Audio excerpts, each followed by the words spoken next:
This week we're talking about the media, and the media serves as a mediating device between the institutions of government and the people. In other words, it delivers information in both directions between the branches of government, but also between the people and the government itself.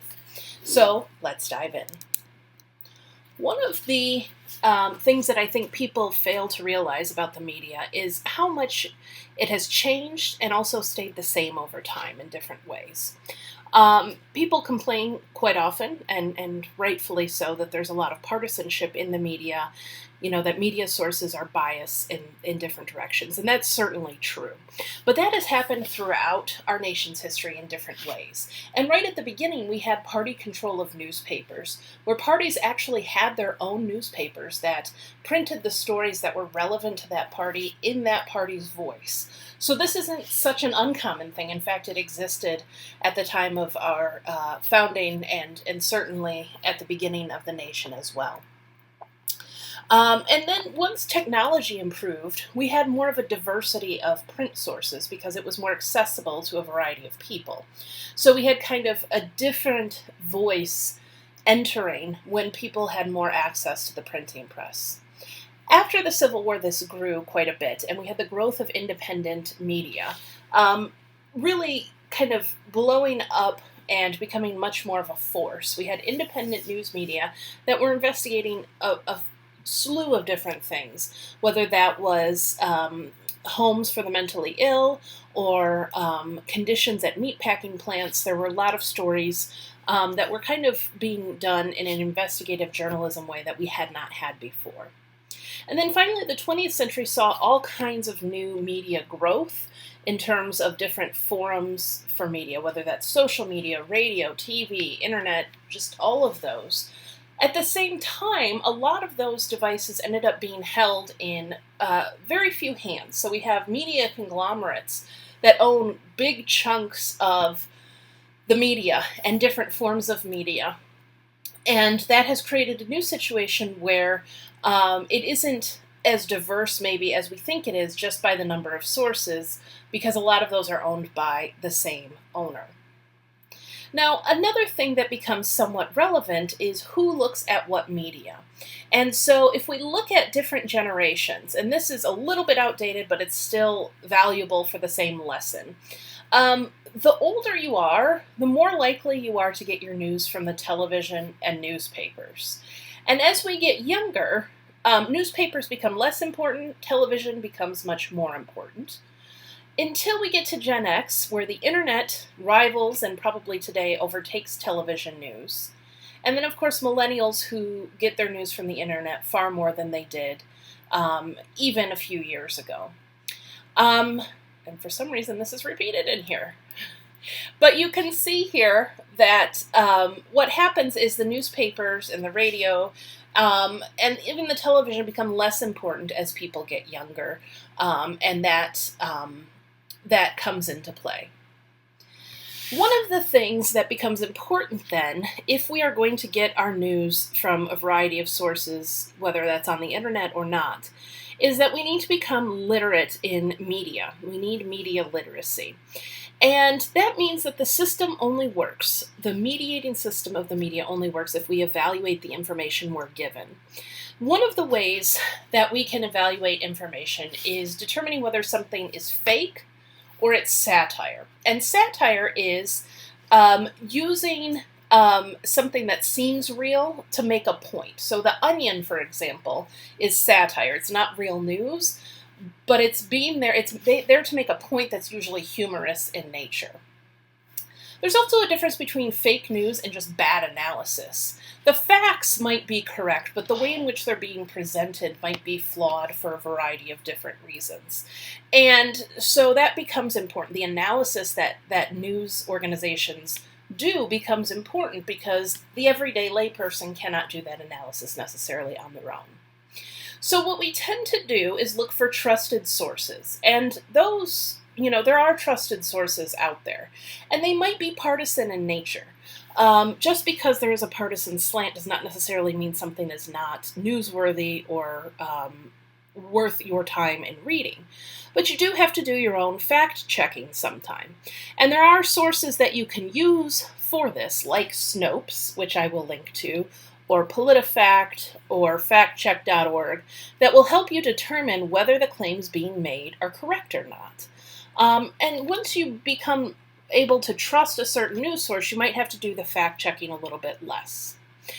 But fake news is a problem, and we can see that fake news actually became a really big problem right before the last presidential election, where Facebook engagement on the top 20 election stories was higher for fake news than it was actually for mainstream real news. So this does present a threat to our democracy, but maybe not in the way we're used to hearing about it. Just because you say something is fake news does not mean that it is fake. But there certainly is a plethora of fake news out there, and it's important to know how to fact-check what you see, especially when it seems implausible. So we know that a lot of us get news from social media, and I wanted to throw you kind of these three groups of stats, but I wanted to put them together so I know it looks a little crazy right now. One of the things that I think is important is about 6 in 10 Americans get their news from social media. So this is as of 2016. Which is, a majority. It's not a vast majority, but it is a majority that get their news on a social networking site. I would say that probably has grown over time and will continue to grow. But you can also see the second chart there. The percentage of social networking users on each site who get news on that site. So Reddit users, Facebook users, and Twitter users are more likely to get news on that site than the other sites you see here. Of course, Vine is gone now, and we have TikTok, so I don't know where that would fall, but be that as it may, that's where we are.